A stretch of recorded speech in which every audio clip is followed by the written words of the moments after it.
Good evening and welcome. I'm Sheila Balgobin and I am the Dream Decipherer, and I help you to crack the code of your sleep and dreams so you can sleep sound and dream deep. This evening I have a set of four short dreams, but as always, full of information, and they seem to center around culture and behavior. And we'll see exactly how they're all related in just a few minutes. Well, we start with the first dream. The dreamer reports that he was alone in his apartment and had just had a bath and was wrapped in only in a towel when he got a message to call someone. And he was about to place the video call, but ex roommates turned up, a couple, a man and a woman, who were apparently not a couple previously, but now were. Their attitude was very superior towards the dreamer and were apparently bossing him around in his own house, mind you. The second dream features the dreamer at a party, some kind of party where children were playing with face paint. The dreamer had asked one of the adults there, a lady that was sitting at the table while this activity was going on, to pass the cap or the top of one of the bottles. Apparently, this woman threw the cap or top of the bottle. It dropped somewhere and got lost. And the other adults who were there were expressed or showed that they were angry or annoyed at her actions. So that's the end of dream 2. In dream 3, the dreamer reports that he and his wife had gone to look at the apartment that they were renting out and come to discover that there was a huge hole in the floor near French windows. The tenant then explained that this hole occurred when a meter of some kind, I don't know if it was gas, electric, whatever it was, but a meter was taken out and it left a hole in the floor. So the dreamer, apparently with the help of his wife, covered it over the hole with some laminate boards and a towel, and then stated to the tenant that they would effect the repairs. So that's the end of dream 3.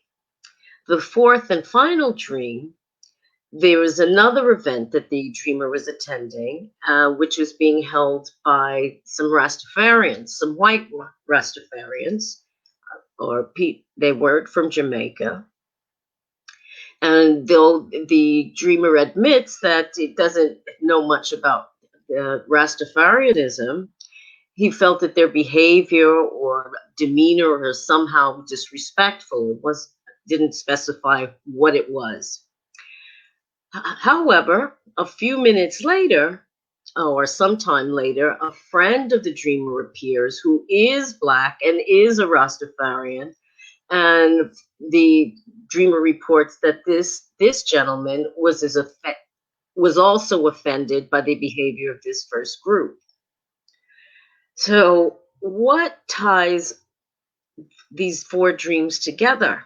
Well, we'll have to look through them one by one, pick up the threads, and then join the threads together. In the first dream, the dreamer stated that he was alone and naked or nearly naked. He was just wearing a towel after having taken a bath.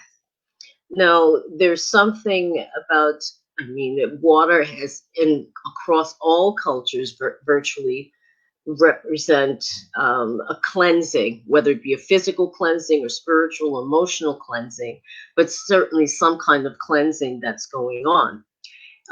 Water has also been associated with healing. You think of things like baptisms and other ceremonies that involve water.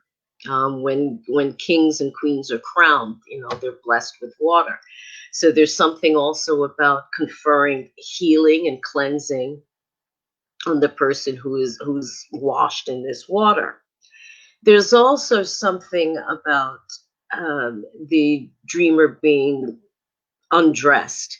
And you can look at that in a couple of ways. It could be, being one's true self, stripped away of all of the pretense and stuff we bolt on to be socially acceptable or to appear like everyone else.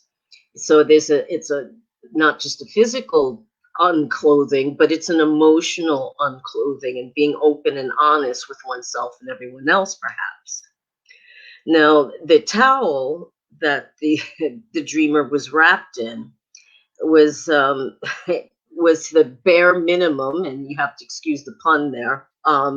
That he needed to need not be totally exposed to the world, so there was still a part that was being kept hidden or private. Now, we don't know whether when this message came to call someone who isn't identified by name, or what the relationship or what the purpose of the call was, but the dreamer states that he was about to make a video call. So someone obviously that, given the circumstances, who wanted to be able to see during this contact, but was interrupted. So we don't know actually if the dreamer was dressed by the time the phone call, the incipient phone call got interrupted, and this couple, former flatmates of the dreamer, arrived. Now, interesting that it was stated, out of all of the people in this dream, the only ones who are identified in any clear way by name, as it happens, is this couple, who were once not a couple and have since become one. Now, what came to my mind with this was that they seem to be a power couple. And what I suppose gave me that impression is that they walk into somebody else's house, have a high-handed attitude, and basically abuse, verbally abuse the person in their own home by being bossy and high-handed. So it's just antisocial behavior in someone's own home, taking advantage of them in their own home, by being disrespectful and bossy, telling them what to do in their own home, which is remembered in the wider context as a symbol. The home, or rooms in the home, represent aspects of ourselves, our inner life, so to speak. So for somebody to come into your house and start to tell you, start rearranging your furniture and telling you what to do is, I would think, more than a little bit disrespectful. I wonder, and I put to the dreamer, whether it is possible that these ex-roommates can be stand-ins for family, perhaps in waking life. Or is there some aspect in waking life that is like having old roommates come in your house and tell you what to do? So I put that to the dreamer to consider. With regard to this missed video call, or video call which never actually got placed, I would ask the dreamer, well, what does this person mean or represent to the dreamer? Remember, the people who appear in our dreams are not necessarily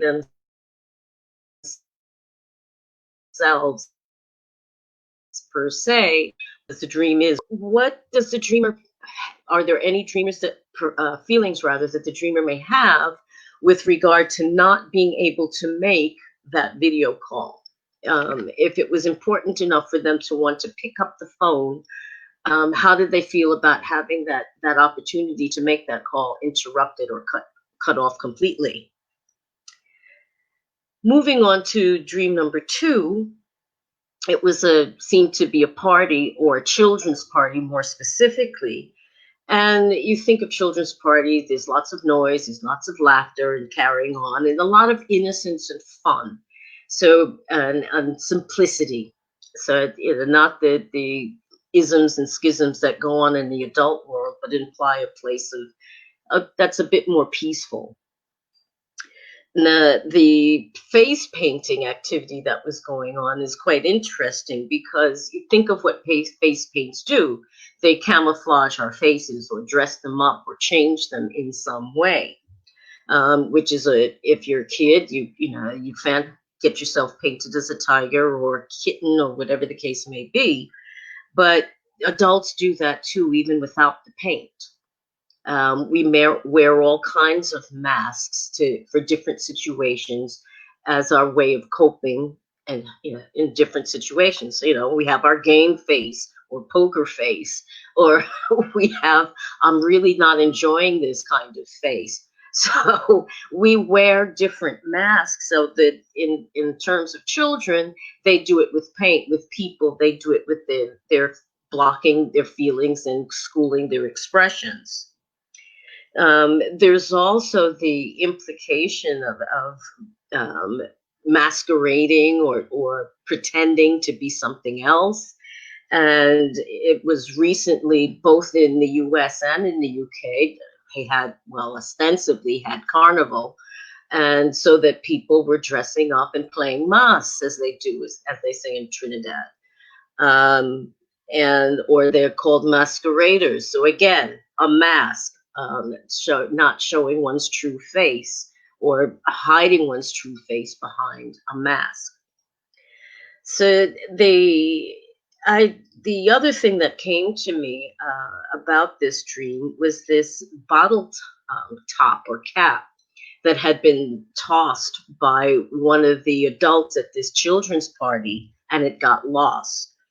And the metaphor, because the dreams do speak to us in metaphors, it's like saying this is like or as if. And I just wonder if that throwing away of that top was a metaphor for losing one's top. In other words, getting really quite pissed off and losing your rag. And I wonder if there's something about that this person tossed this thing, and with their top was lost.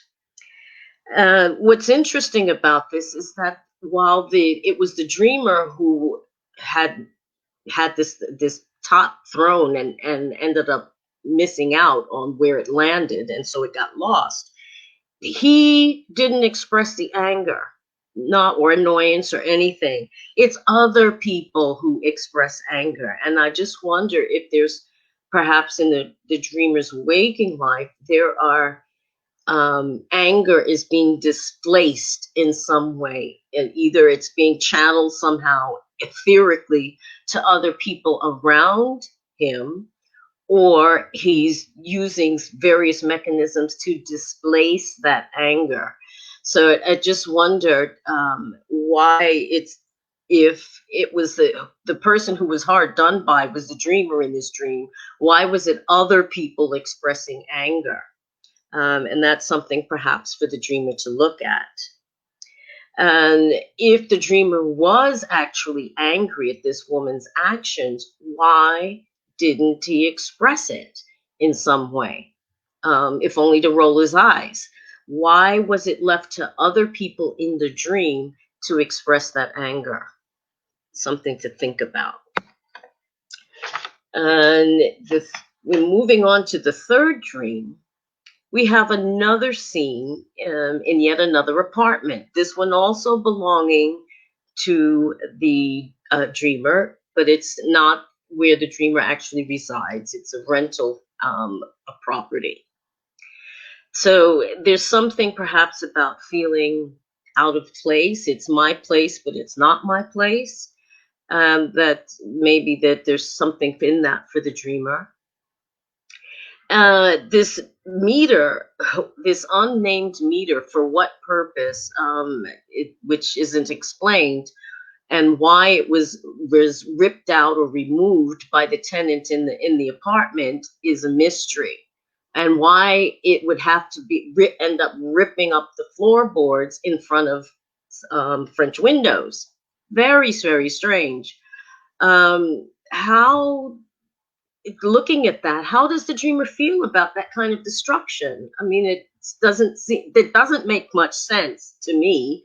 I mean, I don't know much about meters, but they're usually bracketed on a wall somewhere in a cupboard rather than being under floorboards. So it just, this story doesn't quite gel, and I wonder how the dreamer actually feels about that. And the interestingly enough, whereas in the first apartment dream, in the first dream, the dreamer was on his own, alone. In this, in a place that's not actually their home as such, where they reside, the wife is present.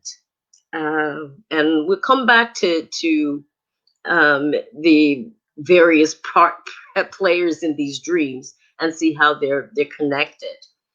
But the wife, though silent, she is present and she is helpful. She helps them to kind of cover over this hole, and uh, make a commitment to get to repair this hole.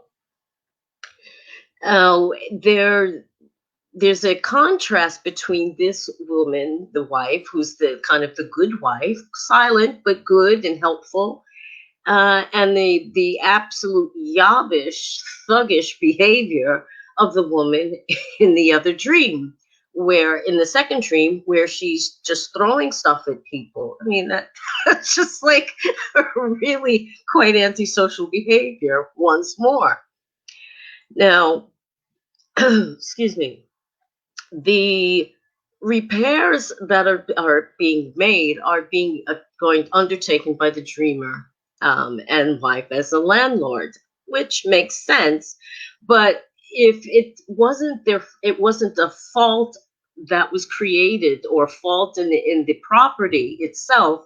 It seems to me that there should be some responsibility taken by the tenant himself, whether they pay it 50-50 or he pays for it completely. There just seems to be, like I said, the story doesn't really gel. And why was this damage done? Why was this work undertaken? Were the landlords advised? I mean, there's a whole raft of things with this. But in essence, the dreamer is making a promise to make good, or to make reparation for the damage that was done, which doesn't seem to be damage that was caused by the dreamer at all. Yet he's taking responsibility for it and going to repair it. Now, there, I'll come back to that theme of reparation and damages in a minute. Now, the fourth and last dream, the dreamer is at another event. So here we have an event again. And while he admits that he doesn't know much about the particular culture involved, he finds himself feeling, excuse me, he's feeling critical, of the people who were apparently hosting or running or participating in this party or event, who were Rastafarians but were white. And for whatever reason, whether it's because of the way they're behaving or what they were saying or doing, the dreamer felt that they were somehow being disrespectful.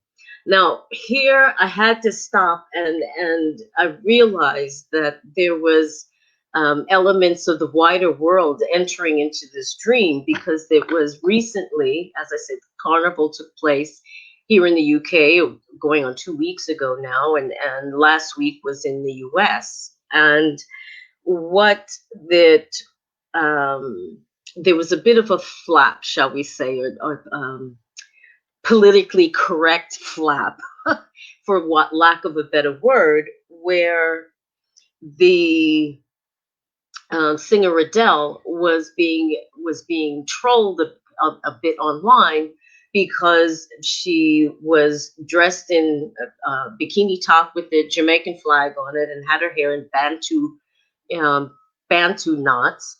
And people was hypersensitive, particularly now with the Black Lives Matter movement, felt that she was being culturally inappropriate, and appropriating what a culture that wasn't hers.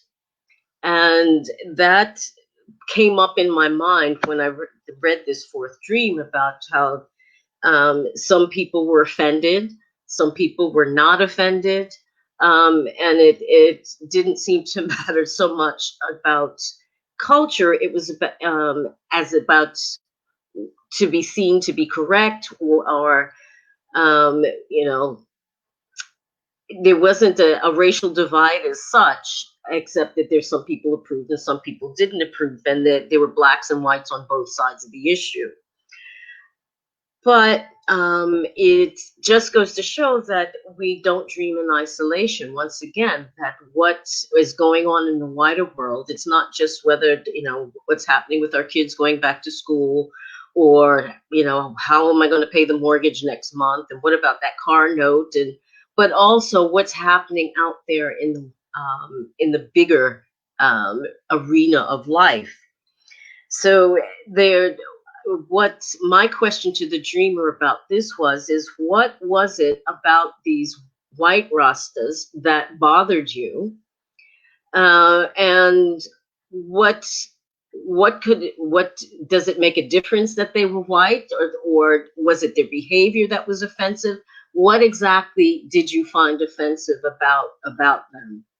Then there can be all kinds of things, personal feelings as well as bolted on feelings and mental malware that we've picked up over our lifetime from others. So I've wondered if the when the dreamer kind of sits down and thinks about all of this, what conclusions will he come to? So those are the four dreams and the different bits about it. And as I said, it's about culture in this particular instance, in this particular set of dreams, is not just about where you're from, it's how you behave. And, being polite and being, um, well, I mean, just treating each other with courtesy is, some cultures are more courteous than others, and that is part of their culture. But in a wider human context, it would seem to me that people would treat each other the way they would wish to be treated. And if you look at some of the connections in these four dreams, what you're seeing is being disguised versus being revealing. So, being uncovered and naked, and yet being covered up and wearing a mask. You have behavior, people either acting in ways that are appropriate or completely inappropriately. Their twos seem to abound in this. There's two different apartments. There's two couples, the dreamer and his wife, and this couple that came to visit the dreamer. Two different events, one for seemingly for adults and the other for children. Two sets of rastas, I mean, if you will, or one group that had a split in it of sorts. Two females that were um, that were named in as far as their behavior. So you had two women that were acting in ways that were quite antisocial. One bossing somebody around in their own home, the other throwing things at people. And then you have, by contrast, you have the wife who is, though silent, was helpful. And it is in the wider context of dreams. We have the archetype or primary pattern that stretches across all cultures of the Great Mother, whether she's called Mary, or she's called Kali, or she's called um, Isis, whatever, however she manifests in whatever culture, the mother is present. In this case, you have the two aspects of mother. You have the nurturing mother, the good mother or good wife, which is as exhibited by the dreamer's wife, and which doesn't necessarily have to be his wife, his actual wife. So there's something about that. Who is this? Is this the anima, the inner female that is silent but present and wishes to help the dreamer, as opposed to the two other women who express the negative aspect of mother, the castrating mother, if you will, literally, who quite happily will cut you down to size and cut your nuts off if you cross them. So where in the dreamer's life is there that castrating female, so to speak, that is acting very badly, or perhaps pushing him unconsciously to act in ways that are not so nice? So lots of things there to think about. And there's lots and lots of corrections in this dream, these four dreams. And hopefully, I've pulled enough of the strands together for the dreamer to be able to make sense of what the messages were, and what the primary overarching message is. So there you have it, four little dreams, which, as always, contain a ton of information, and even more could still be pulled out. But we're going to leave it there. Thanks so much for watching and listening. Have a fantastic evening and rest of the week, and I'll see you again soon. Take care. Bye-bye.